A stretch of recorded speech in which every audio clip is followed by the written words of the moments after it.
இடங்கள்ல தலைகளை தாழ்த்தி நாம் ஜெபிப்போம். ஆண்டவரே, என்னோடு கூட நீர் பேசும். எல்லாரும் கண்களை மூடி ஜெபிக்க ஆரம்பிப்போம். ஆவியானவரே, என்னோடு கூட பேசுங்கப்பா. பேசுகிறவர் ஆவியானவர் என்று வேதம் சொல்லுகிறபடி ஆவியானவரே நீர் பேசும் அப்பா. Hallelujah, glory to God. வார்த்தை வரும் பொழுது என்னுடைய எல்லைகளுக்குள் வல்லமை கடந்து வர வேண்டும். வெறுமையாக ஒரு மண்ணான மனுஷனாகிய அப்பா ஊழியக்காரனிடத்திலிருந்து வருகிற வார்த்தை அல்ல. கேளுங்க சகோதரி, அவனை அபிஷேகித்தவரே, அழைத்தவரே, இயக்கி கொண்டிருக்கிறவரே, இதோ மூத்த பங்காளரே, என் தேற்றரவாளனே, சத்திய ஆவியானவரே, பிதாவாகிய தேவனே, எங்கள் அருள்நாதர் இயேசுவே, ஹalleluya. இந்த செய்தியின் வேளையில் எனக்கு என்ன பங்கு வைத்திருக்கிறீர்? எனக்கு என்ன சொல்ல விரும்புகிறீர்?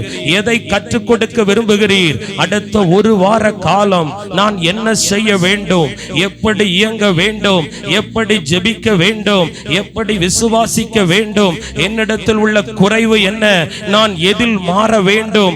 எதில் பூரணப்பட வேண்டும்? எதில் குணப்படுத்தப்பட வேண்டும் என்பதை வெளிப்பாட்டோடு கூட தீர்க்க தரிசனமாய் அபிஷேகமாய் என் செவி பிறை வழியாய் சிந்தைக்குள் நுழைய, இருதயத்துக்குள் நுழைய தகப்பனே என்னோடு கூட பேசுங்கப்பா. என்னோடு கூட பேசுங்கப்பா. நீங்க பேசுகிறவர் ஆவியானவர், பேசுவீராக தகப்பனே. வார்த்தைக்கு விரோதமான எல்லா போராட்டமும் அழிந்து போகட்டும். கண்ணை கட்டும் ஆவி, கனனித்திரையின் ஆவி, சோர்வடைய பண்ணும் ஆவி எல்லாம் அழிக்கப்பட்டு போகட்டும். இயேசுவின் நாமத்தினால் ஜெபிக்கிறேன் நல்ல பிதாவே, ஆமென், ஆமென். அல்லேலூயா. இந்த நாளில் என்ன வாக்கை உங்களுக்கு கொடுக்க வேண்டும்? எதை ஆண்டவர் உங்களுக்கு சொல்லி பிரசங்கிக்க சொன்னார்? ஆதாரமாக எடுத்துக்கொள்ளப்பட்ட வேத பகுதி சங்கீதம் 125:1. சங்கீதம் 125:1. கர்த்தரை நம்புகிறவர்கள் என்றென்றைக்கும் அசையாமல் நிலைத்திருக்கும் சீயோன் பர்வதத்தை போல் இருப்பார்கள். அசையாமல் நிலைத்திருப்பார்கள், என்றென்றைக்கும் அசைக்கப்படாமல் நிலைத்திருப்பார்கள். என கண்பான தேவ பிள்ளையே, ஆண்டவர் உங்களோடு சொல்லுகிறார், கர்த்தரை நம்புகிறவன். என கண்பான தேவ பிள்ளையே, நீங்க ஆண்டவரை நம்புறீங்க, கொஞ்ச நம்பிக்கையாவது இருக்கு. அதனாலதான் கால் கடுக்க நடந்து இவ்வளவு தூரம் வந்து, ஏசப்பா எனக்கு அங்க போனா ஏதாவது ஒரு ஆறுதல் கொடுப்பார், ஏதாவது ஒரு வார்த்தை கொடுப்பார், வாக்கை கொடுப்பார், விடுதலையை கொடுப்பார் என்று நம்பி வந்திருக்கிறீங்க. உங்க வாழ்க்கையில நீங்க எதிர்பார்த்த காரியத்துல கர்த்தர் எனக்கு கட்டாயம் ஒத்தாசை தருவார் என்று அவரை நம்பிக்கொண்டே இருக்கீங்க. அப்படி ஆண்டவரை நம்பி ஜீவித்துக் கொண்டிருக்கிற உங்களோடு ஏசப்பா பேசுறார், நீ அசைக்கப்படுவது இல்லை, நீ நிலைத்திருப்பாய். ஆமென் சொல்லுங்க. உங்க குடும்பம் அசைக்கப்பட்டு போகாது, உங்க ஊழியம் அசைக்கப்பட்டு போகாது. உங்க பிள்ளைங்களை அசைத்து பார்க்க, உங்க தொழிலை அசைச்சு பார்க்க, உங்க சரீரத்தை அசைத்து பார்க்க சில வாதையின் ஆவி, சில பொல்லாப்பின் ஆவி, சில தரித்திரத்தின் ஆவி, சில மந்திரத்தின் ஆவி, சில பிசாசின் ஆவி, ஏன் உங்க ஆவிக்குரிய ஜீவியத்தை கூட அசைத்து பார்க்க சில பாவ ஆவிகள் கூட எழும்பி வரலாம். எங்கேயா அழைக்கப்பட்ட வாழ்க்கை தடுமாறிடுமோ, நிலை குலைந்து விடுமோ என்று எண்ணலாம். ஆனால் சேனைகளின் கர்த்தர் சொல்லுகிறார், நீ அசைக்கப்படுவது இல்லை. உங்கள் குமாரனும் உங்கள் குமாரத்திகளும் நிலை நிற்பார்கள். தடுமாறுகிற பிள்ளைகள் இனி நிலை நிற்பார்கள். வாழ்க்கையில் தடுமாறி போனவர்கள், பள்ளி படிப்பில் தடுமாறி போனவர்கள், கிறிஸ்துவ ஜீவியத்தில் தடுமாறி போனவர்கள், தொழிலில் தடுமாறி போனவர்களை கர்த்தர் சொல்லுகிறார், நான் நிலை நிறுத்துவேன். எப்படி நிலை நிறுத்துவாராம் தெரியுமா? சீயோன் பர்வதத்தை போல. சீயோன் பர்வதம் என்றால் தேவன் வாசம் பண்ணும் நகரம், தேவன் தங்கி இருக்கும் அந்த ஸ்தலம். அது பரிசுத்த பர்வதம். பர்வதம். பாருங்க, அவர் யார்? சிருஷ்டிகர், தகப்பன், தந்தை, தேவன். அவரை யாராலும் அசைக்க முடியுமா? அசைக்க முடியாது. அவர் இருக்கிற இடம் எப்படி இருக்கும்? உறுதியா இருக்கும். ஆண்டவர் சொல்லுகிறார், இனி உங்கள் வாழ்வு எப்படி இருக்கும் என்றால், தேவன் எப்படி அசைக்கப்படாதவராய் நிலைநிறுத்தப்பட்டவராய் இருக்கிறாரோ, அவருடைய பர்வதம், அவருடைய பரலோக ராஜ்யம், அவருடைய சீயோன், அவர் வாசம் பண்ணும் ஸ்தலம் எப்படி நிலை நின்று கொண்டிருக்கிறதோ, தேவஜனமே, நீங்களும் உங்கள் குடும்பமும் பிள்ளைகளும் ஆவிக்குரிய ஜீவியமும் வாழ்வும் எதிர்காலமும் ஊழியமும் அப்படியே நிலை நிற்கும் என்று சொல்ல வருகிறார். ஆனா நம்ம வாழ்க்கையில இன்னைக்கு நம்ம தடுமாறதான் செய்யறோம். நம்மளால ரொம்ப ஜெபம் பண்ண முடியல, ரொம்ப விசுவாசிக்க முடியல. ஏன் முடியல தெரியுமா? துரதிர்ஷ்டவசமா சில காரியம் நம்ம வாழ்க்கையில நடந்துருது. ஒரு விபத்து நடந்துருது, ஒரு இழப்பு நடந்துருது, ஒரு அவமானம் வந்துருது, ஒரு வாதை, ஒரு கடன் பிரச்சனை, ஒரு மாந்திரிகம், சத்துருக்கள், மனிதர்களுடைய வார்த்தைகள் நம்மை உடைக்கும் போது நாம் நிலை குலைந்து விடுகிறோம், தடுமாறி விடுகிறோம். அதனால கவலை வந்துருது, சோர்வு வந்துருது. ஜெபம் பண்ணி என் வாழ்க்கையில பாடு இன்னும் தீரலையே. சகோதரி சொன்னாங்க, நான் 2 வருஷமா கூட்டத்துக்கு வரேன், 12 ஆண்டு காலம் எனக்கு இருந்த முடக்குவாதம் மாறவில்லை. ஆனால் அதற்கென்று ஒரு வேளை இருந்தது, அதற்கென்று ஒரு நாள் இருந்தது. நீங்கள் பல ஆண்டுகளாக இங்கு வரலாம், இதை போல அநேக ஜெப கூடாரங்களுக்கு போகலாம், ஆண்டவருடைய ஆலயத்துக்கு போகலாம்.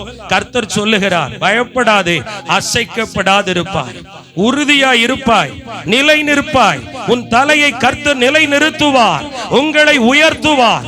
எவராலும் உங்களை இப்பொழுது இருக்கும் நிலையில் இருந்து தள்ள முடியாது, அசைக்க முடியாது, பிடுங்கி போட முடியாது. உங்களுக்கு கொடுக்கப்பட்ட தொழிலை, உங்களுக்கு கொடுக்கப்பட்ட வாய்ப்பை, உங்களுக்கு கொடுக்கப்பட்ட ஊழியத்தை, உங்களுக்கு கொடுக்கப்பட்ட அதிகாரத்தை எவராலும் தட்டி பறிக்க முடியாது. காரணம், தேவனுடைய பிள்ளை நீ யார் என்றால், சீயோன் பர்வதத்தில் நிலை நாட்டப்பட்டவளை போல உறுதியா இருக்கும் நித்திய கன்மலையின் மேல் ஸ்தாபிக்கப்பட்ட பிள்ளை. ஒரு ஆமேன் சொல்லுங்களே, ஒரு அல்லேலூயா சொல்லுங்க. அதனால பயப்படாதீங்க.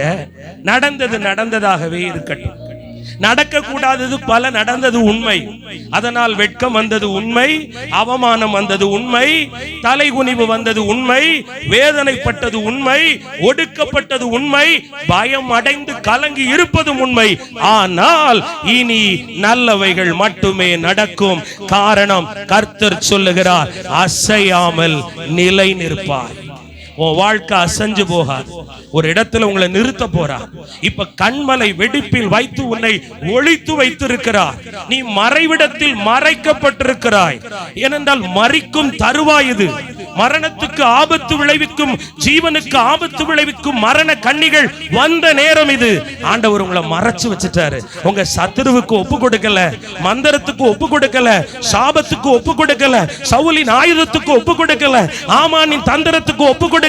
நீ மறைவிடத்தில் வைக்கப்பட்ட கன்னிகை. ஆனால் நாள் வருகிறது, நீ அசைக்கப்படாதபடி உன்னை, கணவனை, பிள்ளைகளை, குடும்பத்தை, கூடாரத்தை, வருமானத்தை, ஆவிக்குரிய ஜீவியத்தை, ஊழியத்தை கண்மலை வெடிப்பில் வைத்தவர் கண்மலை மேட்டில், கண்மலை முகட்டில் ஆண்டவர் நிலை நிறுத்தி வைப்பாரா? இதை யார் சொல்றார்? சங்கீதக்காரனாகிய தாவீது. ஆண்டவர் இந்த உலகத்துல ஒரு 2 உவமையை மத்தேயுல சொன்னார். மத்தேயு 7ஆம் அதிகாரம் 24ஆம் வசனம் நானே வாசிக்கிறேன். எல்லோரும் வேதத்தில் எடுத்து வைத்துக் கொள்ளலாம். கொஞ்சம் பைபிளையும் திருப்புங்க, கை கொஞ்சம் வேலை செய்யட்டும், கண்ணு கொஞ்சம் வசனத்தை அலசி ஆராயட்டும். மத்தேயு 7ஆம் அதிகாரம் 27ஆம் வசனம். ஆகையால் நான் சொல்லிய இந்த வார்த்தைகளை கேட்டு இவைகளின் படி செய்கிறவன் எவனோ அவனை கன்மலையின் மேல் தன் வீட்டை கட்டின புத்தி உள்ள மனுஷனுக்கு ஒப்பிடுவேன். பெருமழை சொரிந்து பெருவெள்ளம் வந்து காற்று அடித்து இந்த வீட்டின் மேல் மோதியும் அது விழவில்லை. ஏனென்றால் அது கன்மலையின் மேல் அஸ்திபாரம் போடப்பட்டிருக்கிறது.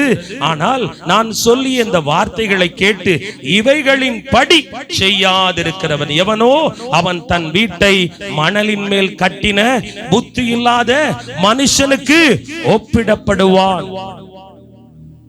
ஒருவேளை வீட்டுக்கு நல்ல கற்கள் போட்டு குண்டுக்கல் போட்டு அஸ்திபாரம் போட்டு அதை கட்டி வச்சிருக்கலாம். ஆண்டவர் பேசுறது ஆவிக்குரிய ஜீவியத்தை. பெருமழை, பெருவெள்ளம், பெரும் காற்று, இப்படிப்பட்ட போராட்டம் உங்க மேல வீசும் போது, உங்க மேல மோதும் போது சில நேரம் ஏன் உடைஞ்சு போறோம் தெரியுமா?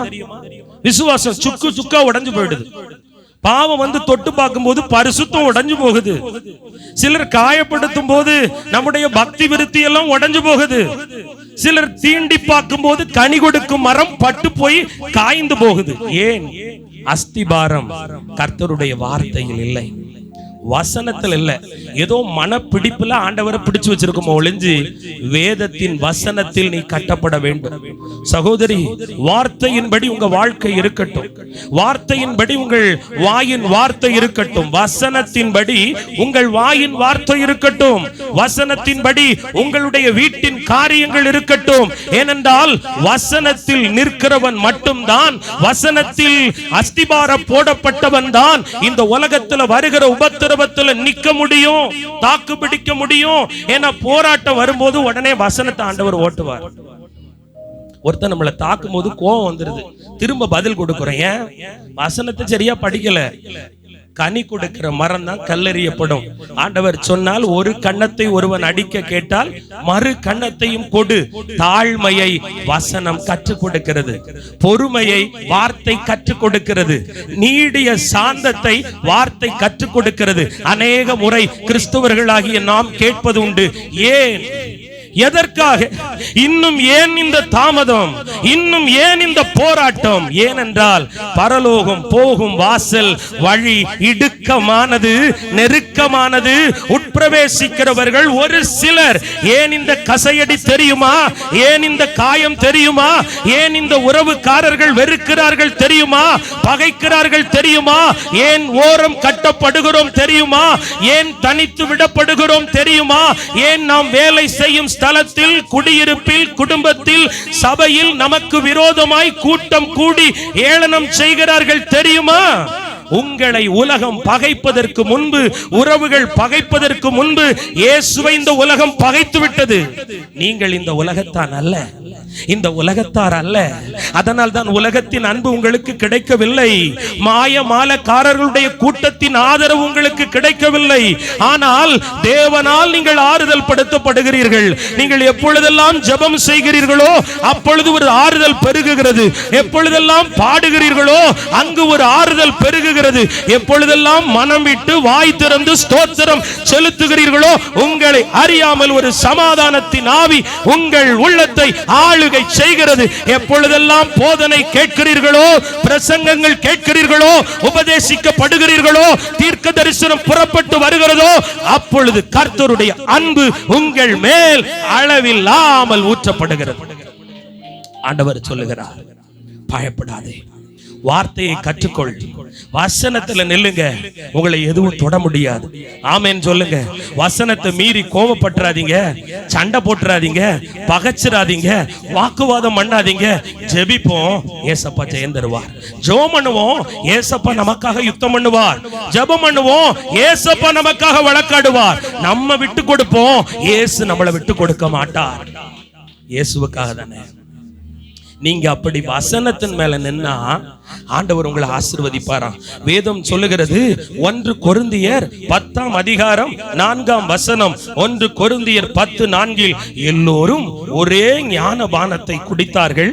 எப்படியெனில் அவர்களோடு கூட சென்ற ஞான கன்மலையின் தண்ணீரை குடித்தார்கள். அந்த கன்மலை கிறிஸ்துவே. ஒரு அல்லேலூயா சொல்லுங்களேன். எனக்கு அன்பான தேவ பிள்ளையே, நம்ம கன்மலையின் மேல, கிறிஸ்துவின் மேல அஸ்திபாரப்படப்பட்டிருக்கணும். நீங்க ஒரு சபையில இருக்கலாம், அல்லது ஒரு கூடாரத்துக்குள்ள இருக்கலாம், உங்களுக்குன்னு ஒரு ஊழியர்கள் இருக்கலாம், யாரோ இருக்கலாம். ஆனா நீங்க யாருக்கிட்ட தான் இருக்கணும்னா கிறிஸ்துவுக்கு மேலதான் உங்க அஸ்திபாரம் இருக்கணும். ஆமென் சொல்லுங்க. நீங்க கிறிஸ்துவுக்குள்ள தான் நிலைச்சிருக்கணும், அவரை தான் பின்பற்றணும், அவருடைய போதனையை பின்பற்றணும். அவருடைய போதனை எங்க இருக்கு? வழிகாட்டியாய் வேத வசனத்தை கர்த்தர் கையில் கொடுத்திருக்கிறார்.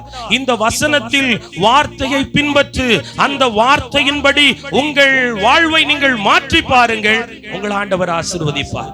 பயப்படாதீங்க. ஆண்டவர் சொல்லுகிறார், நீ நிலை நிற்பாய். நீ உறுதிப்படுத்தப்படுவாய். உங்க காரியம் அசையாது. இனி யாரும் உங்களை இருக்கிற இடத்துல பிடுங்க முடியாது, அசைக்க முடியாது. ஏனென்றால் கர்த்தர் உங்களை தன்னிடத்தில் தன்வசப்படுத்தி தன்னிலையில் வைத்திருக்கிறார். வசனத்தை விட்டுறாதீங்க. நல்ல ஜெபம் பண்ணுங்க, நல்ல பைபிள் படிங்க. ஒரு ஆமென் சொல்லுங்க. எப்ப பார்த்தாலும் இந்த குறி கேட்க போக கூடாது. குறி கேட்கறது வழக்கமாவே இருக்கக்கூடாது. நமக்கு ப்ராபசி கிடைக்குமா, ப்ராபசி கிடைக்குமா? நான் சொல்றேன், கையில் கொடுக்கப்பட்ட வேதத்தை விட ஒரு பெரிய தீர்க்கதரிசியாளர் நமக்கு கிடையாது. அதை இன்முகத்தோடு, நீங்கள் புன்முகத்தோடு, சந்தோஷத்தோடு அதை அபிமனிக்க ஆரம்பியுங்கள். ஆண்டவர் உங்களோட பேசுவார். ஒரு ஆமென் சொல்லுங்க. ஒரு ஊழியக்காரனிடத்திலிருந்து தீர்க்க தரிசனம் வரும், ஆனா எப்பவும் வராது. எப்பவும் ஆண்டவர் உனக்கு அது இதுன்னு பேச மாட்டாரு. ஆண்டவர் உங்களுக்கு வழி காட்டுதலை எதன்படி செய்வார் தெரியுமா?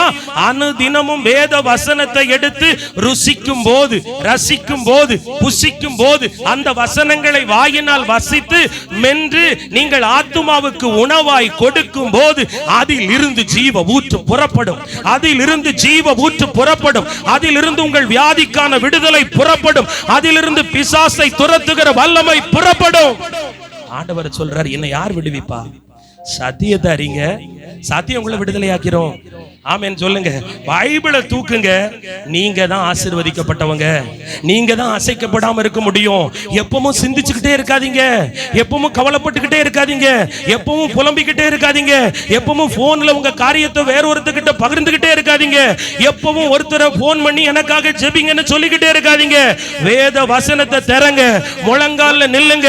ஒரு நாளைக்கு 3 முறை சாப்பாட்டு தட்டை தூக்குவது போல பரிசுத்த வேதத்தை தூக்கிப்பார். அதை தியானித்துப்பார், அதை பேசிப்பார், அதை சொல்லிப்பார், அதை வசனித்துப்பார், தியானித்துப்பார். உன் வாழ்வு அழகாகும், அர்த்தமுள்ளதாகும், ஆசீர்வதிக்கப்படும். அதை குறித்து வழிகாட்டுவார். நான் என்ன செய்யணும், அங்க வழி இருக்கு.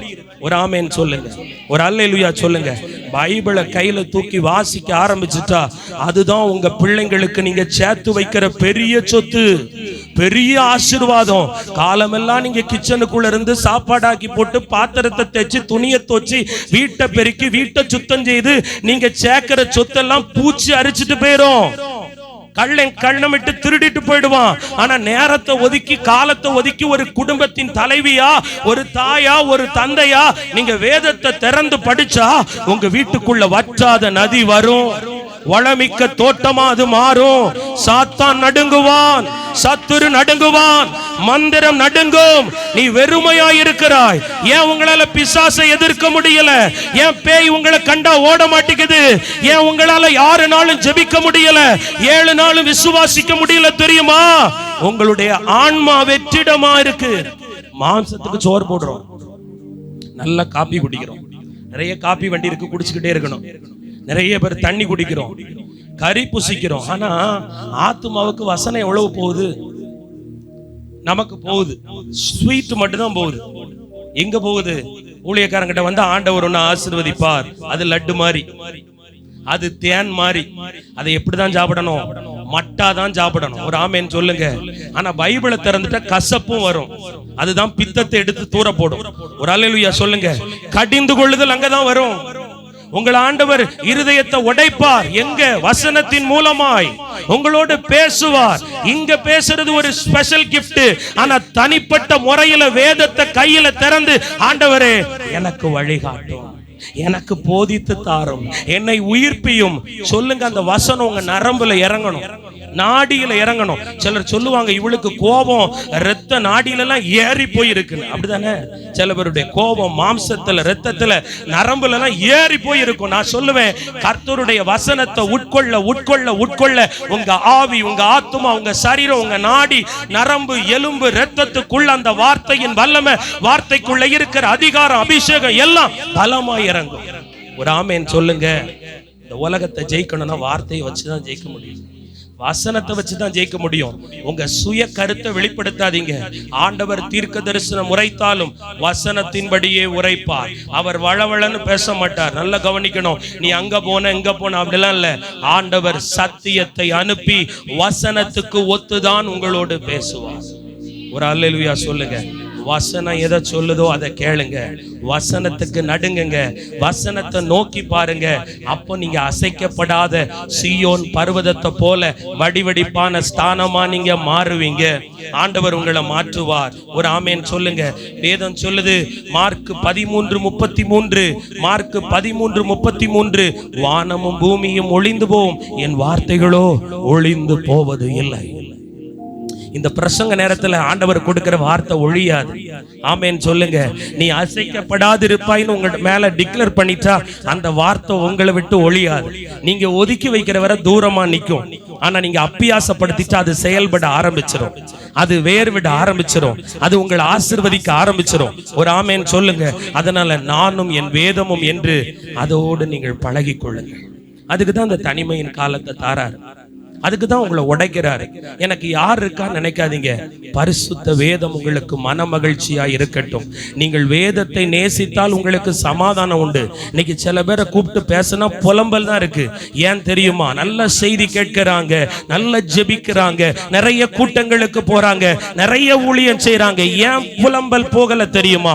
ஆன்மாவுக்கும் ஆத்துமாவுக்கும் தேவையான மன்னாவான பரிசுத்த வேதம் அங்கு குறைவாய் இருக்கிறபடியினால் அந்த பிதற்றல் வருது.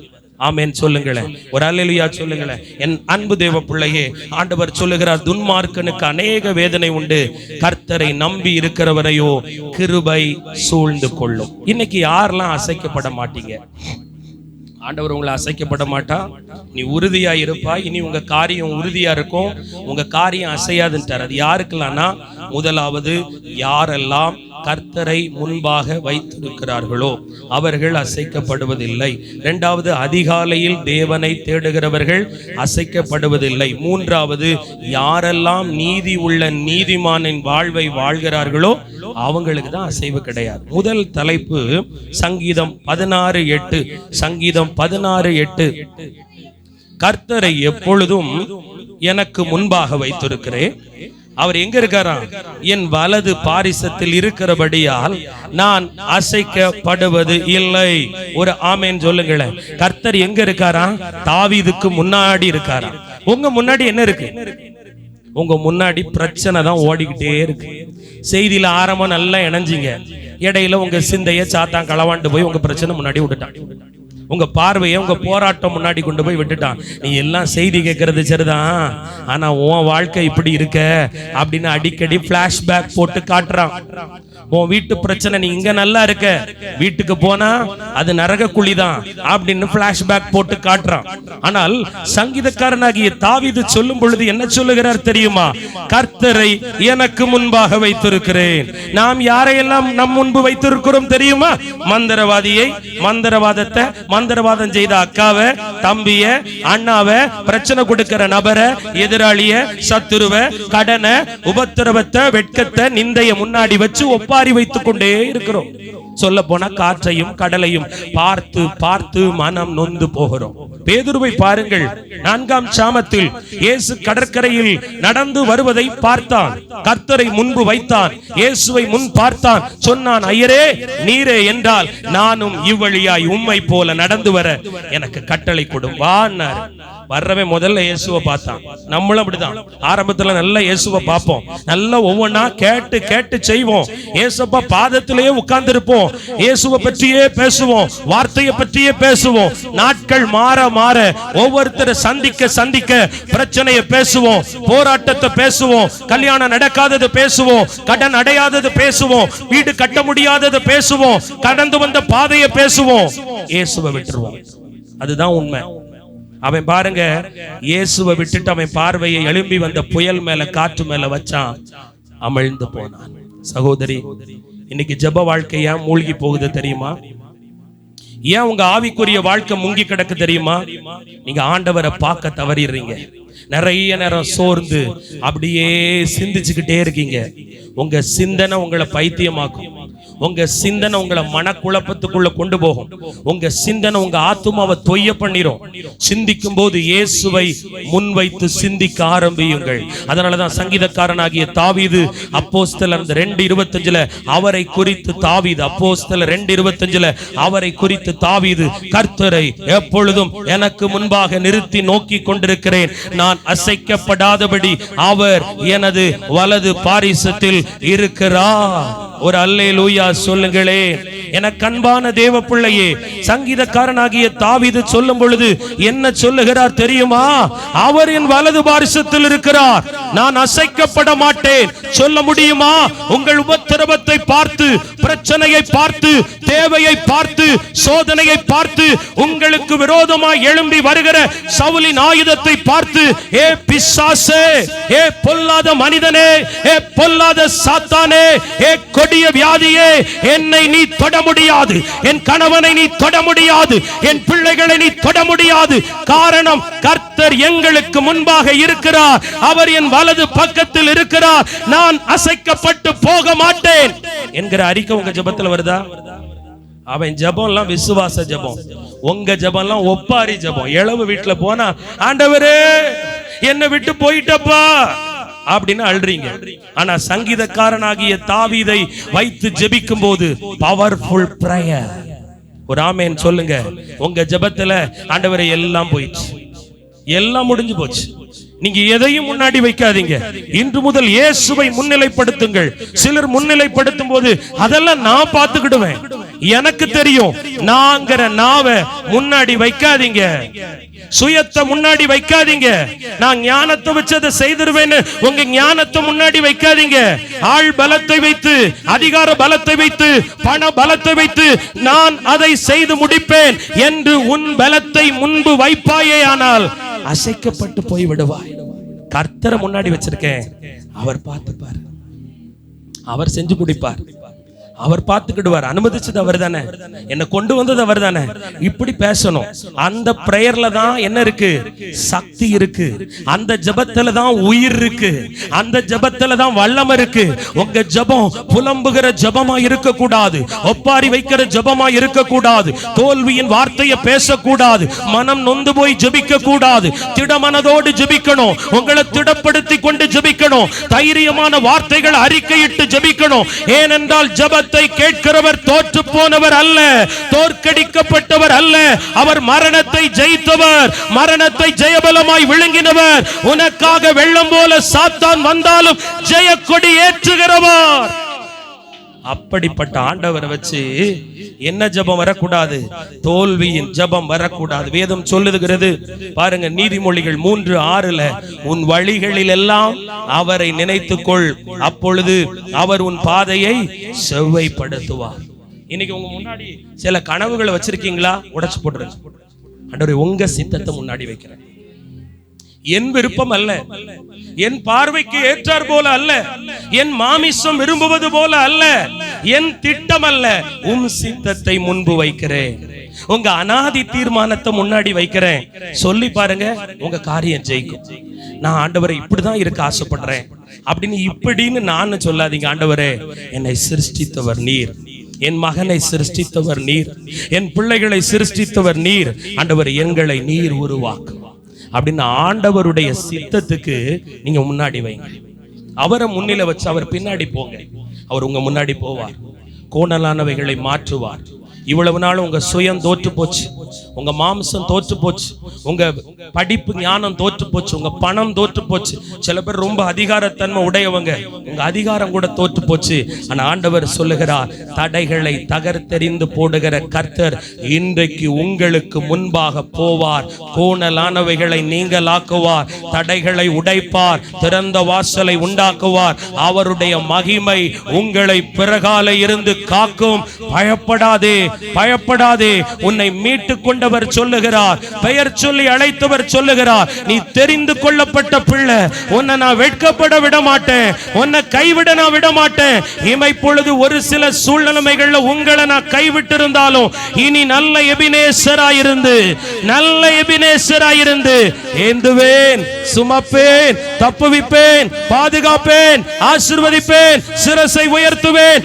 என்னை முன்னிலை வைத்து பார், உங்க பின்னிலம் ஆசீர்வாதமா இருக்கும்.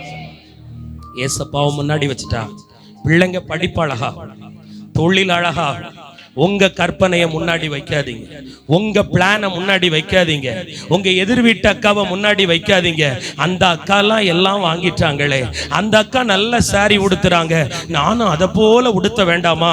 அவங்க வீட்டுல எல்லாம் வாங்கிட்டாங்க, நானும் அதை போல வாங்க வேண்டாமான்னு அவங்கள முன்னாடி வச்சா நீங்க கவுந்து போவீங்க, அமிழ்ந்து போவீங்க. ஆமேன்னு சொல்லுங்க. ஏசப்பா என்ன நீங்க எப்படி ஆசீர்வதிக்கணும்னு விரும்புறீங்களோ அந்த ஆசீர்வாதத்தை எனக்கு தாங்க. கர்த்தருடைய ஆசீர்வாதம் ஐஸ்வர்யத்தை தரும், அதனோடு தேவன் வேதனையை கூட்டார். என் நாத்தனார், என் அண்ணிமார் எல்லாரும் என் ஃபேமிலியில உயர்ந்து இருக்காங்க, என்னையும் ஆசீர்வதிங்கன்னு அவங்களையும் உள்ள இழுக்கிறீங்க.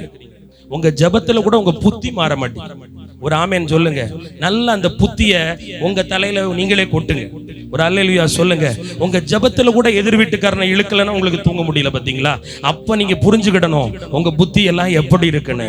யாரையும் முன்னாடி வைக்காதீங்க, யாரையும் கம்பேர் பண்ணாதீங்க. ஜபத்துல கூட எல்லாரையும் முன்னாடி இழுக்கிறீங்க. ஏசப்பா உங்களை போல என்ன மாற்றுங்க, உங்களை போல என் குடும்பத்தை மாற்றுங்க, உங்களுக்காக என் பிள்ளைங்களை மாற்றுங்க, உங்களுக்காக எங்களை எழும்பி பிரகாசிக்க வைங்க, உங்களுக்காக எங்களை பயன்படுத்துங்க, உங்களுக்காக எங்களை ஆசீர்வதிங்க. நீங்க சொல்லி பாருங்க, உங்க வாழ்க்கையை அழகாக்குவார். யாரையும் கம்பேர் பண்ணி ஜெபிச்சு உங்க ஜெபத்தை உடைக்காதீங்க. ஆண்டவரே அவங்க என்ன கொடுமைப்படுத்துறாங்கப்பா, அவங்க என்ன இப்படி எல்லாம் பேசுறாங்கப்பா, அப்படி கூட போட்டு கொடுக்காதீங்க ஜெபத்துல.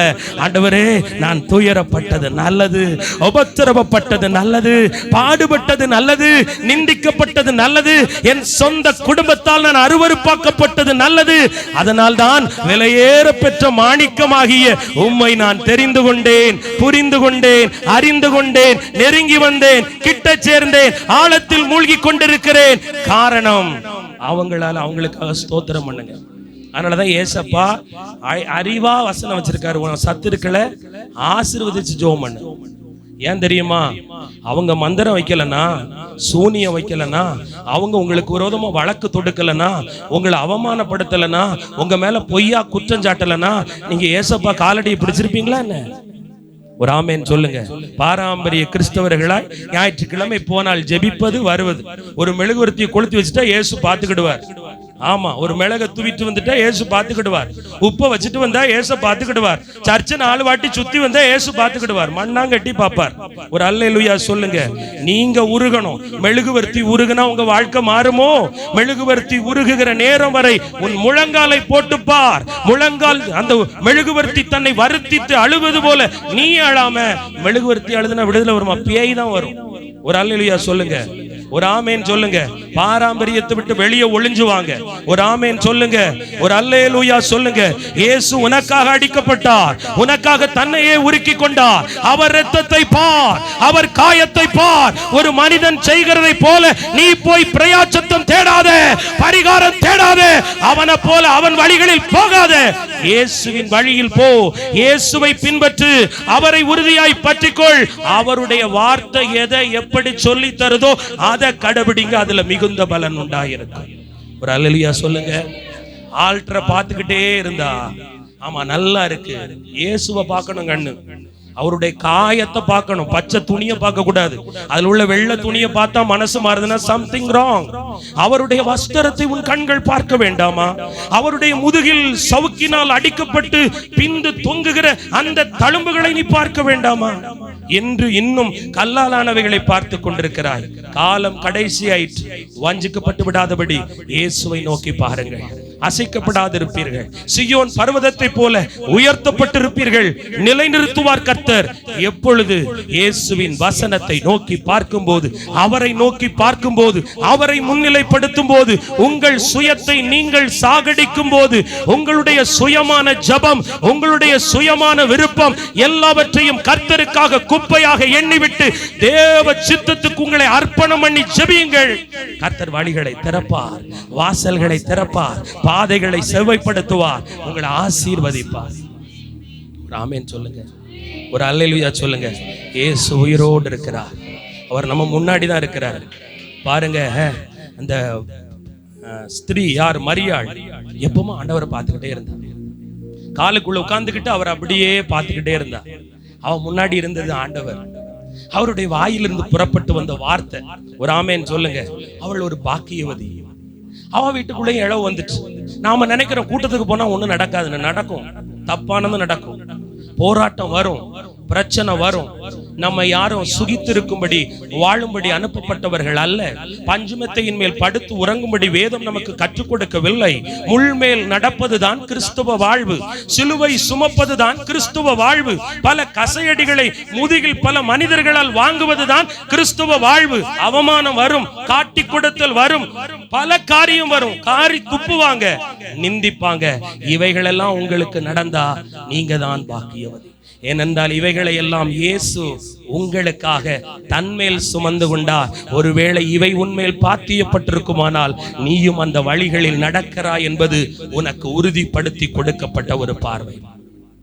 அதனால ஆண்டவரை பாருங்க, உங்க வாழ்க்கையை ஆண்டவர் ஆசீர்வதிப்பார். அமெரிக்க தேசத்துல பல ஆண்டுகளுக்கு முன்பு பிராங்க்லின் ரோஸ்வெல் என்கிற ஒரு அதிபர் ஆளுகை செய்தார். பிராங்க்லின் ரோஸ்வெல் என்கிற ஒரு அதிபர், அவர் கிட்டத்தட்ட 4 முறை தொடர்ச்சியாய் அதிபராய் இருந்தார். அதிபர் என்றால் பிரதமர்னு வச்சுக்கோங்களேன். அமெரிக்க தேசத்தை ஆளுகை செய்தார். ஒரு சக்சஸ்ஃபுல் பர்சன், ஒரு வெற்றி நிறைந்த மனிதர், நாட்டு மக்களை நேசித்தவர், தேசத்துக்காக தன்னை அர்ப்பணித்தவர். அவர் செய்ததெல்லாம் வாய்த்தது, அவர் சொல்வதெல்லாம் நடந்தது. இயற்கை வளம் அவருக்கு கொட்டி கொடுத்தது கோடிகளை. மக்கள் வேலையில் உயர்ந்தார்கள், கல்வியில் உயர்ந்தார்கள். தேசம் எங்கும் அந்த மனிதனை குறித்து பலமான காரியம். இவர் வெற்றிக்கு காரணத்துக்கு என்ன காரணம்னா, அட்மிரல் வில்லியம் என்கிற ஒரு வலது பாரிசத்துல ஒரு நபர் இருந்தார். அட்மிரல் வில்லியம் அப்படின்னா கப்பற்படை தளபதியாய் இருந்து ஓய்வு பெற்ற நல்ல படித்த ஒரு அதிகாரி வில்லியம். இவர்தான் இந்த அதிபருக்கு, அதாவது பிராங்க்லின் ரோஸ்வெல் என்கிற அமெரிக்க தேசத்தின் அதிபதிக்கு வலது கையாய் இருந்தவர். வேதம் என்ன சொல்லுது? முன்னாடி வச்சா எங்க வருவாரு? வலது பக்கம் வருவார். நல்ல மறுபடியும் சொல்றேன், ஏசப்பாவை உங்க வாழ்க்கையில, உங்க திட்டத்துல, உங்க ஜெபத்துல, உங்க ஆசையில, உங்க எதிர்காலத்துல முன்னாடி வச்சு அவர் எங்க வந்துருவாரு? வலது பக்கத்துல வருவார். வலது பக்கத்துல யார் இருப்பாங்கன்னா, சிஎம் பிஎம் எல்லாம் போனா நல்ல படிச்ச கலெக்டர்ஸ், நல்ல ஞானம் உள்ள பர்சனல் அசிஸ்டன்ட்ஸ், அவங்களுக்கு நிறைய புள்ளி விவரங்கள் தெரியும். ஒரு இடத்துக்கு வந்து அந்த இடத்தோட அவ்வளவு காரியத்தையும் மைண்டுக்குள்ள வச்சிருப்பாங்க, மண்ட மூலக்காரங்க. இந்த அட்மிரல் வில்லியம், அதாவது கடற்படை தளபதியாய் அமெரிக்காவிலிருந்து ஓய்வு பெற்ற ஒரு வல்லுனர், ஒரு திறமையான ஞானி. இவர் வலது பக்கத்தில் இருந்தாராம். எப்பெல்லாம் இந்த தேசத்துல பெரிய நெருக்கடி வருதோ, தேவை வருதோ, அப்பெல்லாம் இந்த ரோஸ்வெல், பிராங்க்லின் ரோஸ்வெல் என்ன செய்வாரான்னா, பாருங்க, இந்த வில்லியமை எட்டி பார்ப்பாராம். அவர் கரெக்டா வழிகாட்டுவார். ஐயா, இதை இப்படி செய்யுங்க, அதை அப்படி செய்யுங்க, இதை இப்படி செய்யுங்க, ஆலோசனை கொடுப்பாராம். அதனாலதான் 4 முறையும் அவர் ஒரு வெற்றி வேட்பாளரான அதிபராக இருந்தார். நான் கேட்கிறேன், உங்களுக்கு ஆலோசகர் யார்? உங்களுக்கு வழிகாட்டி யார்? திருமண காரியமா இருக்கட்டும், பிள்ளைங்களை படிக்க வைக்கிற காரியமா இருக்கட்டும், கடன்ல இருந்து நீங்க மீள்ற வழியா இருக்கட்டும், ஒரு வியாதியிலிருந்து விடுதலை பெறதுக்கு உங்களுக்கு ஆலோசனை யார் கொடுக்க? நீங்க அடிக்கடி யாருடைய ஆலோசனையை கேட்கறீங்க? யாருடைய புத்திமதியை கேட்க ஆசைப்படுறீங்க? கர்த்தர் சொல்றாரு, நான் உன்மேல் என் கண்ணை வைப்பேன், உனக்கு நான் ஆலோசனை சொல்லுவேன், நான் உன்னை சத்தியத்தின் பாதையில நடத்துவேன். கர்த்தர் ஆலோசகரா இருக்கணும். எப்பவுமே ஜெபிக்கிறவங்க, ஜெபக்குழுவில் உள்ளவங்க, ஊழியக்காரங்க எனக்கு சொல்லிக்கிட்டே இருக்கணும் நினைக்க கூடாது. இயேசு உங்கள் வலது பக்கத்தில் வரணும். அவர் எல்லாருக்கும் வழிகாட்டி. அவர் யாரையும் அடிமைப்படுத்துகிற கர்த்தர் அல்ல, அவர் எல்லாரையும் சீஷராக்குகிற கர்த்தர். எல்லாருக்கும் சீஷருக்குரிய அதிகாரத்தை கொடுக்கிற ஆளுமை தன்மை கொண்டவர். அப்ப ஆண்டவர் உங்களோட பேசுறார். அப்ப உங்க வலது பக்கத்துல யார் இருக்கணும்? ஏசப்பா இருக்கணும். நீங்க வெளியே போகும்போது நான் மொபைல் எடுத்தனா, பேட்ஸ் எடுத்தனா, சாவி எடுத்தனாங்கிறத விட என் பக்கத்துல ஏசப்பா இருக்காரா, தூங்கும் போது என் பக்கத்துல ஏசப்பா இருக்காரா. நம்ம நிறைய நேரம் பைபிள் பக்கத்துல வைப்போம். எதுக்குன்னா கெட்ட சொப்பனம் வரக்கூடாதுன்னு. அதையும் தாண்டி கெட்ட சொப்பனம் வரும். நான் சொல்றேன், இயேசு இல்லாம பைபிள் இருந்தா பைபிள் மூலமா அற்புதம் நடக்காது. அதில் உள்ள வசனமும் அந்த வசனத்தின் மேல் உள்ள அபிஷேகத்தை நீங்க மென்று தின்று சாப்பிட்டது உள்ள போனாதான் உங்களுக்குள்ள பிசாசை எதிர்க்கிற புஷ்டி வரும். ஆமேன் சொல்லுங்க. அப்ப இதை விட இதுக்குள்ள இருக்கிற அந்த வார்த்தையில தான் அவ்வளவு வல்லமை இருக்கு. நான் சொல்றேன், உங்க வலது பக்கத்துல யார் இருக்கு? என்ன படிக்க வைக்கணும், எப்படி திருமணம் நடத்தணும், எப்படி வீட்டை கட்டணும், எப்படி ஊழியம் செய்யணும், எப்படி நான் வாழணும், ஆலோசனை கேளுங்க. அப்பா அழகா சொல்லி கொடுப்பாங்க. சொப்பனங்கள் மூலமா சொல்லி கொடுப்பாங்க, வசனங்கள் மூலம் சொல்லி கொடுப்பாங்க, ஊழியர்கள் மூலம் சொல்லி கொடுப்பாங்க, தரிசனங்கள் மூலம் சொல்லி கொடுப்பாங்க. அவர் கல்லோ மண்ணோ மரமோ அல்ல, சர்வ வல்லமை உள்ள தேவன். தன்னை நோக்கி இரவும் பகலும் கூப்பிடுகிற பிள்ளைகளின் ஜபத்தை கேட்டவர்களுக்கு மறு உத்தரவு கொடுக்கிற தேவன். ஆண்டவர் உங்களுக்கு ஆலோசனை கொடுப்பார். இந்த பாருங்க, இந்த பிராங்க்லின் ரோஸ்வெல் 4 முறை இருந்து மரித்து போனார். அதுக்கு பிறகு அப்படி யாரும் இல்லை. காரணம், தலகணம் அந்த ஆளுக்கு இல்லை. நல்லா கவனிச்சிங்களா? நிறைய நேரம் நமக்குள்ள தலகணம் இருக்கு. ஆமா, நான் எனக்கு தெரியும், எனக்குலாம் யாரும் சொல்லி தர வேண்டாம். இல்ல, சில சமயங்களில் நமக்கும் ஆலோசனை தேவை, நமக்கு ஒரு ஆலோசகர் தேவை, நமக்கு ஒரு வழிகாட்டி தேவை. நமக்கு இப்பொழுது கண்ணுக்கு முன் இருப்பது நன்மையை போல தெரியும், ஆனால் வரும் காரியம் கர்த்தர் ஒருவருக்குத்தான் தெரியும். அப்படின்னா அவர் ஆலோசனை சொல்லணும், அவர் வழிகாட்டியா இருக்கணும். ஆண்டவர் சொல்லுகிறார், முன்னாடி வைங்க. உங்க காரியத்துக்கு முன்னாடி உங்க ட்ரீம, உங்க கனவை, உங்க ஆசைய அதை முன்னிலைப்படுத்துவதற்கு முன்பு, அல்லது என் மகன், என் கணவர், எனக்கு எல்லாம் அவங்க செய்வாங்க, இவங்க செய்வாங்க, என் சொத்து செஞ்சிரும், இல்ல, என் தேவன் செய்வார். என் தேவனை முன்னிலைப்படுத்தி வாழுகிறேன், என் தேவன் எனக்காக யாவையும் செய்து முடித்திருக்கிறவர் என்று அவரை முன்னாடி வச்சு அவர் வலது பக்கத்துல வந்து உங்க காதுல ரிங்கார அடிக்க ஆரம்பிச்சுக்கிட்டே இருப்பார். வழி இதுவே என்று உங்கள் முதுகுக்கு பின் சொல்லும் சத்தம் கேட்கப்படும். அப்பொழுது நீ நடப்பாய், மிதிப்பாய், தாண்டுவாய். அவரால் அந்த சேனைக்குள் பாய்வாய், மதிலை தாண்டுவாய். அவரால் அந்த அதிசயத்தை கண்டு அந்த பொக்கிஷங்களை சுதந்தரித்துக் கொள்வாய். ஒரு ஆமென் சொல்லுங்க, ஒரு அல்லேலூயா சொல்லுங்க. அடுத்தது ஆண்டவர் யாருக்கு என்ன செய்வார் என்றால், சங்கீதம் 46:5, சங்கீதம் 46 எல்லாரும் எடுங்க, இது எல்லாருக்கான வசனம். ஆவியானவர் பேசிக் கொண்டிருக்கிறார். சங்கீதம் 46:5, தேவன் அதன் நடுவில் இருக்கிறார், அது அசையாது. அதிகாலையிலேயே தேவன் அதற்கு சகாயம் பண்ணுவார். ஆமென் சொல்லுங்க. தேவன் எங்க இருக்காரா? அத நடுவில் இருக்கிறாரா. அது என்ன செய்யாதா? அசையாதா. அதிகாலையிலே தேவன் அதற்கு என்ன பண்ணுவாரா? உதவி செய்வாரா, பலன் கொடுப்பாரா, ஆலோசனை கொடுப்பாரா. எதுக்கு பாருங்க, வேதம் சொல்லுது. ஏசாயா 60:14, ஏசாயா 60:14, உன்னை ஒடுக்கினவர்களின் பிள்ளைகளும் குனிந்து உன்னிடத்தில் வந்து உன்னை அசட்டை பண்ணின யாவரும் உன் காலடியில் பணிந்து உன்னை கர்த்தருடைய நகரம் என்றும் இஸ்ரவேலின் பரிசுத்தரின் சீயோன் என்றும் சொல்லுவார்கள். யார சொல்றாரு? இது உங்களை சொல்றாரு. உங்க நடுவுல அவர் இருப்பாரா? ஒரு ஆமென் சொல்லுங்க. நம்ம எங்க போறோம்? ஆண்டவர் ஆலயத்தில் இருக்கார், போறோம், தப்பு இல்ல. ஜெப கூடாரத்துக்கு வாரோம். எப்படி வாரோம்? பவ்யமா வாரோம், பரிசுத்தமா வாரோம், அப்படி பணிஞ்சு வாரோம், தாழ்மையா வாரோம். போகும்போது எப்படி போறோம்? நம்மளாவே போறோம். ஏன்னா ஆண்டவர் எங்கதான் இருக்காரு? நம்ம பார்வையில பலிபீடத்தில் இருக்கார், ஊழியக்காரனோடு இருக்கிறார், நான் போகும் சபையில் இருக்கிறார், நான் போய் ஜெபிக்கிற அந்த அக்காட்ட நல்லா இருக்கார். அப்ப உங்ககிட்ட வேண்டாமா? அவர் சொல்லுகிறார், நான் உன் நடுவில் இருக்க ஆசைப்படுகிறேன், உனக்குள் வந்த வாசம் பண்ண ஆசைப்படுகிறேன். நான் அதிகாலமே நீ என்னை தேடும் போது உன் நடுவில் வருவேன். இஸ்ரவேலின் கர்த்தர் உன் நடுவில் இருக்கிறார், நீ தீங்கை காணாதிருப்பாய். நடுவில் நம்ம இருதயத்துல வாசம் பண்ண விரும்புகிறார். கல்லாலான கட்டடமான ஆலயத்தினுடைய ஆல்டர்ல ஆண்டவர் இருந்து கொண்டு போக விரும்பவில்லை. ஏதோ ஒரு யெகோவாயிரே பெதஸ்தா ஜெப வீட்டின் பலிபீடத்தில் ஆண்டவர் ஜொலிக்கிறார், ஆண்டவர் பேசுகிறார். அங்கு மட்டும் தான் ஆண்டவர் இருப்பார் என்று அல்ல.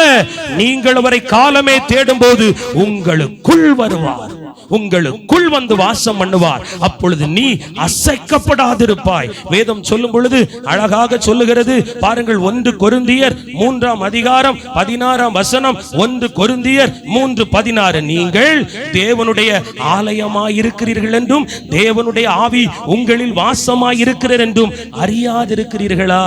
உண்மையிலே தெரியல. உங்க கூட கடவுள் இருக்காரான்னு உங்களுக்கு தெரியுதா தெரியலையா? அது தெரியாம தானே இங்க வந்திருக்கோம். அது தெரிஞ்சா நான் ஏன் இங்க வரேன்? என் கூட கடவுள் இருந்தா நான்லாம் ஊழியம் செஞ்சிருப்பேன் அப்படின்னு நீங்க நினைக்கிறீங்க. ஆண்டவர் உங்களோட தான் இருக்கிறார். ஆனா இந்த டவுட் எல்லாருக்கும் இருக்கு. ஆண்டவர் என் கூட பேசுறது இல்ல, ஆண்டவர் என் கூட பழகிறது இல்ல, ஆண்டவர் அந்த பழைய அபிஷேகம் என்கிட்ட இல்ல, எனக்கு தூக்கமா வருது, எனக்கு கண்ணை கெட்டது, என் கூட கடவுள் இருக்காரா? நான் சொல்றேன், நீங்க ஆண்டவரை முன்னிலைப்படுத்தி வசனத்தை வாசிச்சு நீங்க உங்களை ஆராதிச்சு தாழ்த்துனா கர்த்தர் உங்க கூட வந்துடுவார். கர்த்தர் உங்க கூட வந்துடுவார். அவர் உங்க கூட தான் இருக்க ஆசைப்படுறாரு. இங்க இருந்து உங்க கூட வர ஆசைப்படுறாரு. சகையு போனான். நினைச்சா உன் வீட்டுக்கு அந்த பாருங்க, நல்லா கவனிக்கணும்.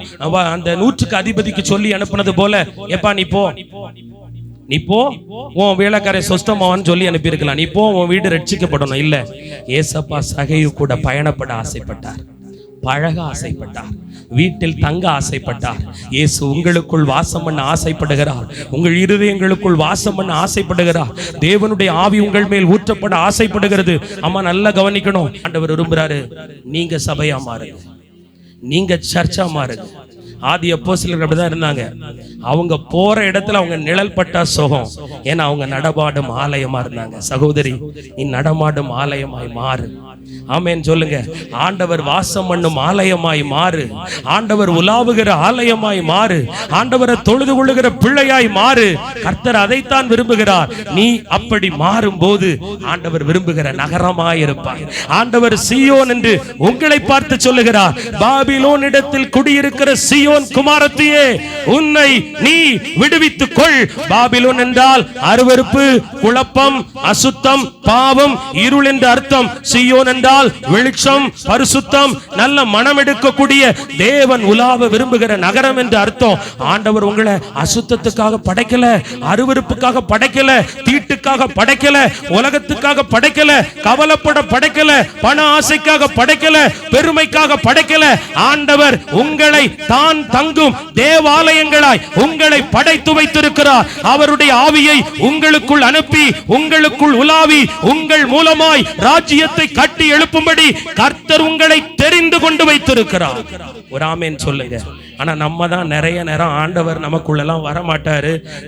நம்மளால அதை செய்ய முடியாது, நமக்கு யாராவது ஜெபிச்சாதான் நம்ம செய்ய முடியும்னு இன்னும் பலவீனமான பால் குடிக்கிற குழந்தையாகவே இருந்து கொண்டிருக்கிறோம். அதை ஆண்டவர் விரும்பவில்லை. சீயோன் குமாரத்தியே, அர்ப்பணிப்பாயா? நீ பெயர் கிறிஸ்தவனாய் இருக்காதே, பெயர் கிறிஸ்தவனாய் இருக்காதே, பாரம்பரியத்துக்குள் உன்னை மூடிக்கொள்ளாதே, கரையோரம் இருக்கும் கிறிஸ்தவனாய் இருக்காதே. ஆழத்துக்குள் வா, வசனத்தின்படி ஆழத்துக்குள் வா, கர்த்தருடைய வார்த்தைக்கு கீழ்ப்படிந்த ஆழத்துக்குள் வா. நீ அப்படி கிறிஸ்தவ ஜீவியத்தில், ஜெபத்தில், பரிசுத்தத்தில், விசுவாசத்தில், தொழுகையில், தேடுதலில் ஆழத்துக்கு வந்தால் கர்த்தர் உன் வீட்டின் படகை நிரப்புவார், பிள்ளைகளை நிரப்புவார், வலைகளை நிரப்புவார், கையின் பிரயாசத்தை நிரப்புவார், பிரயாசத்தை நிரப்புவார், எல்லாம் செய்வார். ஆண்டவர் அதை விரும்புறார். நீங்க ஆலயமா மாறுவீங்களா? உங்க சரீரத்தை அடிக்கடி கோவப்பட்டு கெடுக்காதீங்க. நீங்க மூஞ்ச காட்டி கெடுக்காதீங்க. ஆண்டவர் அழகானவர். ஆண்டவர் உங்களை மாதிரி வாயெல்லாம் கோண மாட்டார். ஆமென் சொல்லுங்க. ஆமா, ஆண்டவர் உங்களை மாதிரி எரிச்சல் எல்லாம் பார்க்க மாட்டார். ஆண்டவர் அன்புள்ளவர். அவர் வந்தா எப்படி இருக்கணும்? முகம் அழகா இருக்கணும். யாருக்கிட்ட அழகு காட்டணும்? நம்மளை பகைக்கிறவங்க கிட்ட எல்லாம் நம்ம அன்பா இருக்கோமோ இல்லையா? அவங்க முன்னாடி புன்மருவலோட அவங்க மேல நமக்கு எந்த வருத்தமும் இல்லை என்று கடந்து செல்லுகிற மனிதர்களாய் இருக்கணும். இங்கதான் அழுக்கா இருக்க, பார்த்த உடனே ஃபியூஸ் போயிருது முகத்துல. 1000 வாட்ஸ் பல்பு. ஆமென் சொல்லுங்க. அப்படி ஃபியூஸ் போய் குறுகி சுருங்கி அகத்தின் அழகு எங்க தெரியுமா? முகத்துல தெரியுமா? ஒரு அல்லேலூயா சொல்லுங்க. நல்லா தெரியுது. போ ஆண்டவர் சொல்லுகிறார், நான் வாசம் பண்ணும் ஆலயம் நீ, நான் உலாவுகிற நகரம் நீ, நான் ஆளுகை செய்கிற சரீரம் நீ. உன்னை அர்ப்பணிப்பாயா? மூணாவது, ஆண்டவர் நீதிமானா இருக்கிறவங்களை ஆண்டவர் என்ன செய்வாராம்? நீதிமானாய் இருப்பவர்களை கர்த்தர் என்ன செய்வார்? அசையாமல் காப்பாராம். ஒரு மரம் நீதிமான் வேர் விடணும். வேதம் சொல்லுது நீதிமான் வேர் விட வேண்டும் என்று. வேத வசனத்தை வாசிச்சிடுறேன் பாருங்க. நீதிமொழிகள் 12:3 நோட் பண்ணிக்கோங்க. நீதிமொழிகள் 12:3 10:30. நீதிமொழிகள் 12:3 10:30. துன்மார்க்கத்தினால் மனுஷன் நிலைவரப்படான், நீதிமான்களுடைய வேரோ அசையாது. நீதிமான் என்றும் அசைக்கப்படுவது இல்லை, துன்மார்க்கர் பூமியில் வசிப்பதும் இல்லை என்று வேதம் சொல்லுகிறது. நம்மளாம் யாரு? ஆண்டவர் நீதிமானா அழைச்சிருக்காரு. மரத்துல 2 பகுதி உண்டு. ஒரு பகுதி வெளியே தெரியாது, ஒரு பகுதி நல்லா தெரியும். அது எது? தண்டு, பட்டை, அந்த கிளைகள், அதுல இருக்கிற காய்கள், பூக்கள், இலைகள், அந்த பச்சிலம் போன்ற காட்சிகள் எல்லாம் வெளியே தெரியும். ஆனா ஒரு பகுதி இருக்கு, அதுதான் வேறு. அது பூமி கடியில போகும். அது ஆழமா போக போக போக தான் வெளியில் அதனுடைய ஆசீர்வாதம் என்ன ஆகும்? ஆமா, பிரமித்து வரும். அது ஆழமா வேறு விடலைன்னா பாதியிலேயே சுருங்கி போகும், பட்டு போகும். ஏன் உங்க வாழ்க்கை பாதியிலே கிடக்கு? ஏன் வளர்ச்சி இல்ல?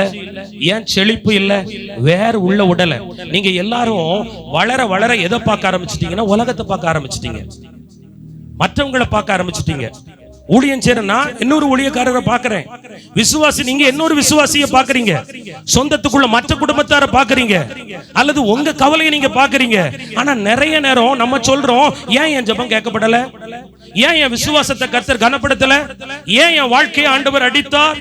ஏன் தண்டித்தார்? ஏன் என்னை இப்படி ஒப்பு கொடுத்தார்? இப்படி மேல மேல மேல பார்க்கும். ஆனா கொஞ்சம் கீழே பார்க்கணும். ஒரு அல்லேலூயா சொல்லுங்க. நான் தாழ்மையில வேர் விடப்பட்டிருக்கேனா? என்கிட்ட தாழ்மையின் வேர் ஆழமா இருக்கா? என்கிட்ட பரிசுத்தத்தின் வேர் ஆழமா இருக்கா? அன்பென்னும் அந்த ஆவி எனக்குள் ஆழமாய் இருக்கிறதா? நான் வசனத்துக்குள்ள ஆழமா வேர் தூண்டப்பட்டவனாய் இருக்கிறேனா? அல்லது கற்பார மாதிரி நம்மளுடைய வேர் கற்பார மேல இருந்தா அடிக்கடி விழும். ஏன் பரிசுத்தத்துல விழுதல் வருது? ஏன் ஜெபத்துல தொய்வு வருது? ஏன் வரங்கள் செயல்பட மாட்டேங்குது? ஏன் எழுப்புதல்ல தெரியுமா? மேல மேல பாக்குறோம், இன்னும் ஜெபிச்சு பார்ப்போம், இன்னும் 1 மணி நேரத்தை கூட்டி பார்ப்போம், இன்னும் அந்த கூட்டத்துக்கு போய் பார்ப்போம், அந்த ஊழியரை அழைச்சு பார்ப்போம், அவரைய வீட்டுக்கு கூட்டிட்டு போக பார்ப்போம். இப்படி ஒவ்வொருத்தரையா நீ மேல மேல மேல பாக்குற.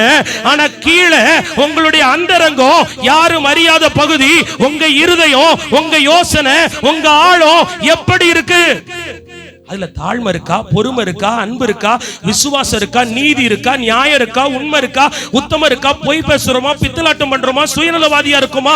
நான் மட்டும்தான் வாழணும், நான் மட்டும்தான் இருக்கணும்னு நினைக்கிறோமா? அல்லது இயேசுவை போல வாழணும்னு நினைக்கிறோமா? இந்த வேற யாரும் பார்க்க முடியாது, ஆனா வேற தெய்வம் பார்ப்பாரு. அந்தரங்கத்துல பார்க்கிற தேவன் உனக்கு வெளியரங்கமான பலனை கொடுப்பாரு. நம்ம வெளியரங்கமான பலனை மட்டும் பார்த்துட்டு ஏன் தரல, ஏன் தரல? குணப்பட வேண்டியது உள்ள இருக்குமா? அன்பு தாயே, அன்பு சகோதரி, இருதயத்தை கிழிச்சு ஆழத்தை நோண்டி பாருங்க. நான் எல்லாரையும் மன்னிச்சுட்டேனா? எவ்வளவு சேட்டை நம்ம பண்ணிருப்போம் தெரியுமா? அப்படி சேட்டை பண்ணாதவங்க மாதிரியே உட்கார்ந்துருப்போம். இந்த செய்தியெல்லாம் எனக்கு இல்லை, நான் அவ்வளவு உத்தமி, எனக்கு தெரியாதுப்பா.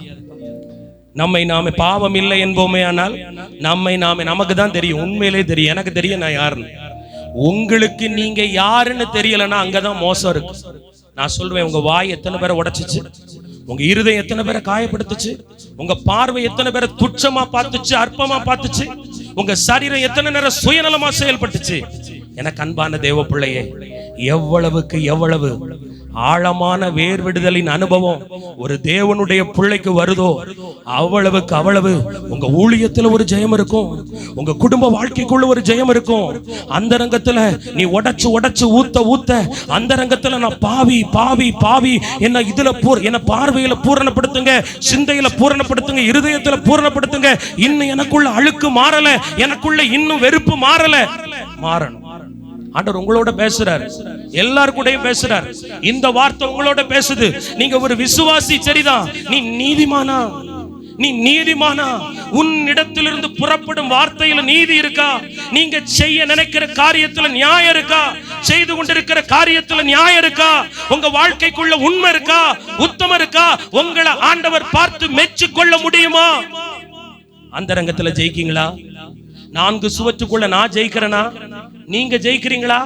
யோசேப்பு தன்னை கர்த்தருக்கு முன்பாக வைத்தான். கர்த்தர் தன் முன்னா வச்சான். எப்போ பாவம் வரும்போது கர்த்தர் பார்த்துக்கிட்டு இருக்காரு.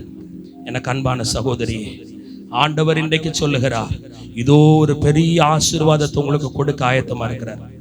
ஆனா நீங்க இன்னும் நீதிமானா மாற போய் ஆண்ட ஊழியக்காரங்கிட்ட போய் கேட்கீங்க, ஏன் பிரதர் இவ்வளவு தடை? காரணம் நீ வேர் விடல. நீ நீதிமானுக்குரிய ஸ்தானத்துக்குள்ள வந்துட்ட. ஆனா உன் வேர் கற்பார மேல நிக்கி, மணல் மேல நிக்குது. உன்னுடைய வேர் சரியான நிலத்துல இருக்கணும். ஆமேன் சொல்லுங்க. எந்த இடத்துலயும் சொல்றேன், உன்னையும் கொண்டு வரல, உன்னையும் கொண்டு போக போவதில்லை. மரணம் அடுத்த நொடி யாரை சந்திக்கும்னு தெரியாது. இருக்கும் காலம் கொஞ்ச காலம். விட்டு கொடுத்து வாழுங்கள், பிறர் நலனுக்காக வாழுங்கள், அன்பா இருந்து வாழுங்கள், மன்னிப்பு கொடுத்து வாழுங்கள்.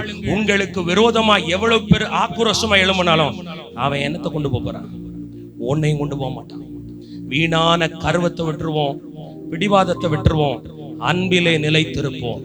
இயேசு அன்பாகவே இருக்கிறார். அன்பற்றவன் ஆண்டவரை அறியான். கண்ட சகோதரனிடத்தில் அன்பு கூறாதவன் காணாத தேவனிடத்தில் அன்பு கூற முடியாது. உங்கள் அன்பை குடும்பத்துக்குள் வலுப்படுத்துங்கள். ஒருவேளை அவர்கள் துரோகிகளாய் இருக்கலாம், பாவிகளாய் இருக்கலாம், ஒருவேளை உங்களுக்கு தீங்கு விளைவிக்கிறவர்களாய் இருக்கலாம். ஆனால் நீங்கள் யார் என்றால் சீயோன் பர்வதம், கர்த்தருடைய ஆலயம். கவனிக்கணும், கர்த்தருடைய ஆலயத்துக்கு கெட்டவன் அதிகமா வருவானா நல்லவன் வருவானா? கெட்டவன் தான் அதிகமா வருவான். ஏன்னா அது ஆலயம். உங்க வாழ்க்கைக்குள்ள நிறைய கெட்ட பேர் வருவாங்க, கெட்டு போனவங்க வருவாங்க, கெடுக்க வருவாங்க. ஆனா நீ சீயோன் பர்வதமா இருந்தால் அவர்களை ஆதாயப்படுத்த முடியும், அவர்களை ரட்சிக்க முடியும். மற்றொன்று காரியத்தை சொல்லட்டும். ஐயோ இந்த மந்திரவாதம் என்னை இடிச்சிருமோ? நான் சொல்லுகிறேன், இந்த கல்லின் மேல் என் சபையை கட்டுவேன். கல்லாக நீங்க இருக்கீங்க. எப்படிப்பட்ட கல்லா? ஆகாதென்று தள்ளப்பட்ட கல்லா, குடும்பத்தாரால உதறி தள்ளப்பட்ட கல்லா இருக்கிற உங்களை ஆண்டவர் தனக்காக தெரிந்து கொண்டார்.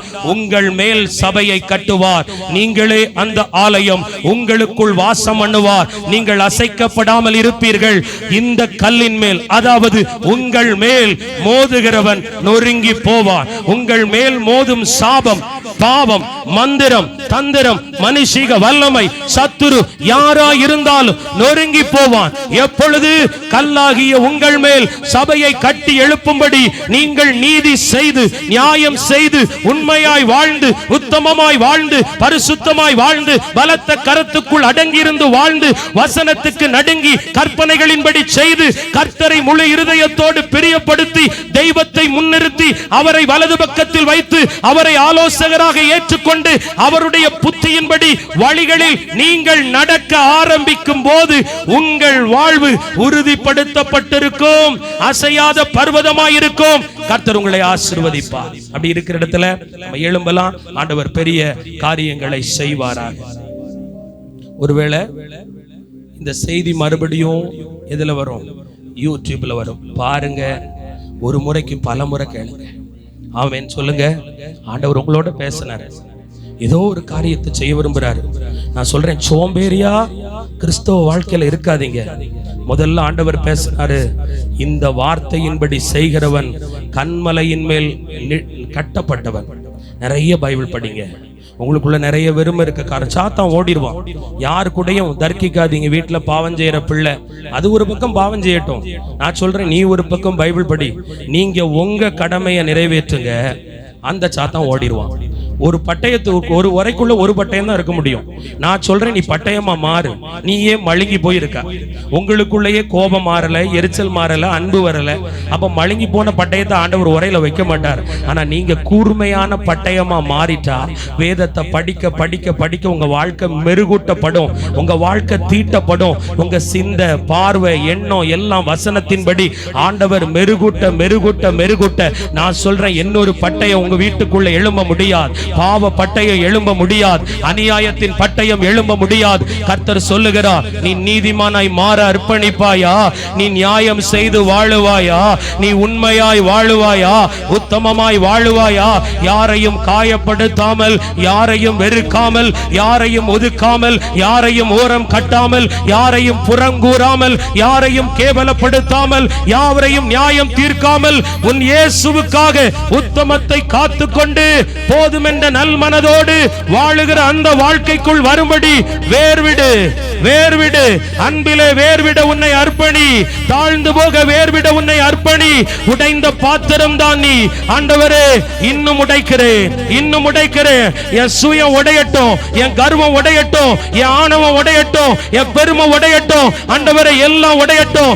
நான் என்னும் எனக்கு இருக்கிற பாலிசிஸ் அது உடையட்டும். இது என் வழி, நான் இப்படித்தான் உடைஞ்சு இனி நான் அல்ல, நீரே கிறிஸ்துவே, கிறிஸ்துவே, கிறிஸ்துவே எனக்கு தலையாயிருக்கும்படி, சபைக்கு தலையாயிருக்கும்படி, எனக்குள் உலாவும்படி, என் சிந்தைக்குள் உலாவும்படி, பார்வைக்குள் உலாவும்படி, இருதயத்துக்குள் உலாவும்படி நான் அழைக்கிறேன், அழைக்கிறேன், அழைக்கிறேன். ஆவியானவர், ஆவியானவர் இறங்கி வர ஆரம்பிக்கிறார். ஹalleluya, ஹalleluya. மண்டை ஓட்டுக்குள்ள, மூளை மண்டலத்துக்குள்ள, நரம்பியல் பகுதிக்குள்ள, கண்காது மூக்கு தொண்டைக்குள்ள இதோ வல்லமை இறங்கி வருகிறது, வல்லமை இறங்கி வருகிறது. பெற்றுக்கொள். சிந்தையை கட்டுகிற ஆவி, கண்ணை கட்டுகிற ஆவி, சிந்தையை குழப்புகிற ஆவி, புத்தியை பேதலிக்க வைக்கிற ஆவி, பல ஓட்டத்தை சிந்தையில ஓட வைக்கிற ஆவி, கிறிஸ்து இயேசுவின் சிந்தையை கெடுக்கிற ஆவி வெளியேறுகிறது, வெளியேறுகிறது, வெளியேறுகிறது. I release the holy power, I release the holy power in the name of Jesus. இயேசுவின் நாமத்தில் பெற்றுக்கொள், பெற்றுக்கொள், பெற்றுக்கொள், பெற்றுக்கொள். ஆர்ப்பரி, ஆர்ப்பரி. அலங்கம் இடியும் வரை, கட்டுகள் உடைக்கப்படும் வரை என்னை தொடும், என்னை தொடும். இயேசுவே என்னை தொடும், இயேசுவே என்னை நிரப்பும். அப்பா, ஆவியால், நல்ல ஆவியால், தூய ஆவியால், பரிசுத்த ஆவியால் என் ஆவியை நிரப்பும், ஆத்துமாவை நிரப்பும், சரீரத்தை நிரப்பும். ஒரு உயிர்ப்பிக்கிற வல்லமை. ஆண்டவர் சொல்லுகிறார், நான் மகிமையின் ராஜா, உட்பிரவேசிக்கிறேன். இதோ எனக்கு காத்திருக்கிற நீ வெட்கம் அடைவது இல்லை. வெட்கம் உன்னை அசைத்து போட்டு விடுமோ என்று கதறுகிறாயா? இல்லவே இல்லை. நான் உனக்கு ஒரு நன்மையை உண்டாக்குவேன், ஒரு நன்மையை உண்டாக்குவேன். அது சிருஷ்டிக்கப்படுகிறது, அதை நீ சுதந்தரிப்பாய். ஒரு பரிபூரண நன்மை உனக்கு உண்டாகத்தக்க என் சேமத்தை கட்டளையிடுகிறேன், செழிப்பை கட்டளையிடுகிறேன்.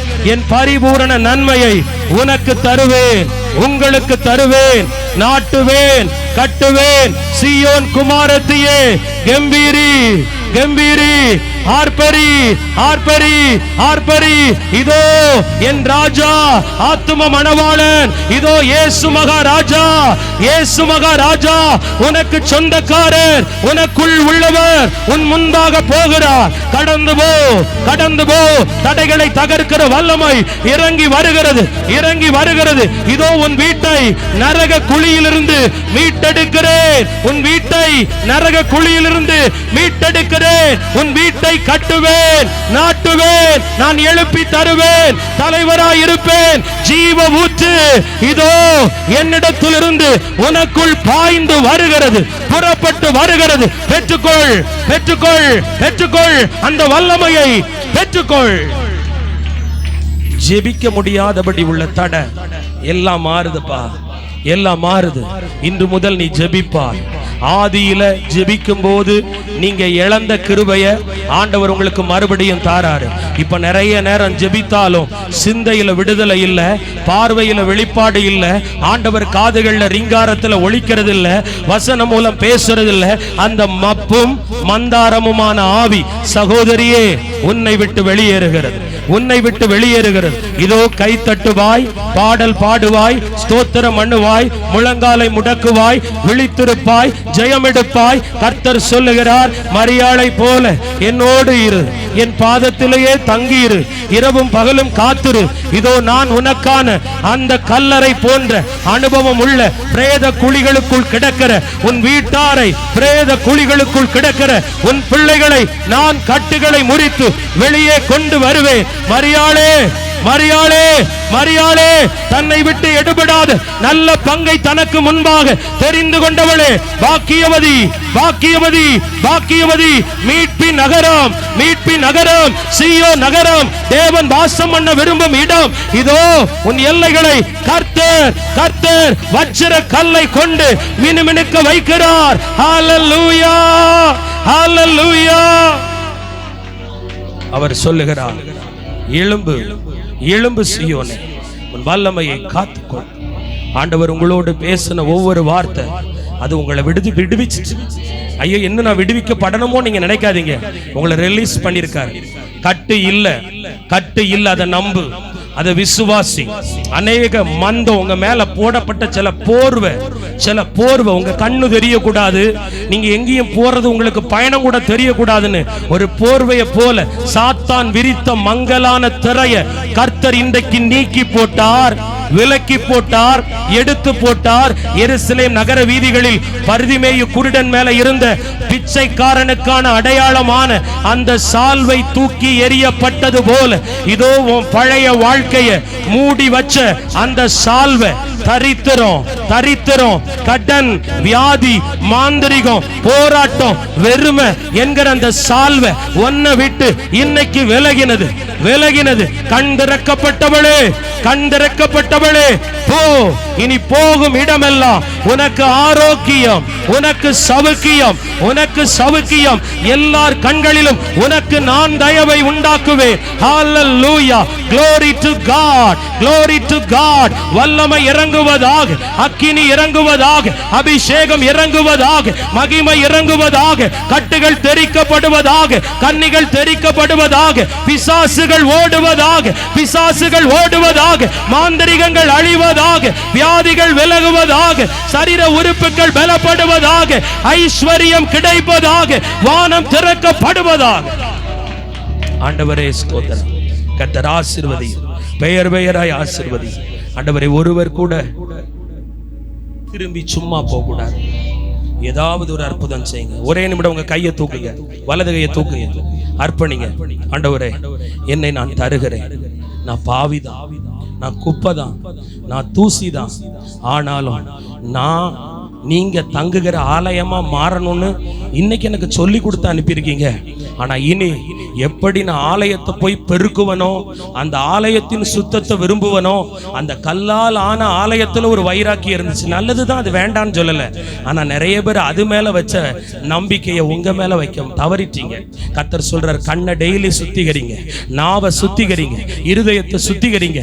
உங்க சரீரத்துக்குள்ள ஆண்டவர் வாசம் பண்ணுவார். நீ நடமாடும் ஆலயமாய், சீயோன் தேவன் வந்து வாசம் பண்ணும் ராஜரிக தோட்டமாய் நீ இருப்பாய், பூப்பாய், குலுங்குவாய்.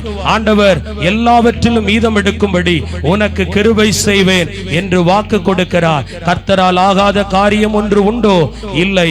அவர் சொன்னது நடக்கும், சொன்னது மட்டும் நிறைவேறும். தீர்மானத்தின் விவரத்தை சொல்லிவிட்டார். சமாதானத்தோடு போ, பெரிய காரியத்தை கர்த்தர் செய்வார். ஆசீர்வதித்து ஜெபிக்கிறேன் நல்ல பிதாவே, ஆமென். என் ஆத்துமாவே கர்த்தரை ஸ்தோத்தரி, என் முழு உள்ளமே கர்த்தருடைய பரிசுத்த நாமத்தை ஸ்தோத்தரி. என் ஆத்துமாவே கர்த்தரை ஸ்தோத்தரி, கர்த்தர் செய்த சகல உபகாரங்களை மறவாதே. ஆமென். அல்லேலூயா, அல்லேலூயா.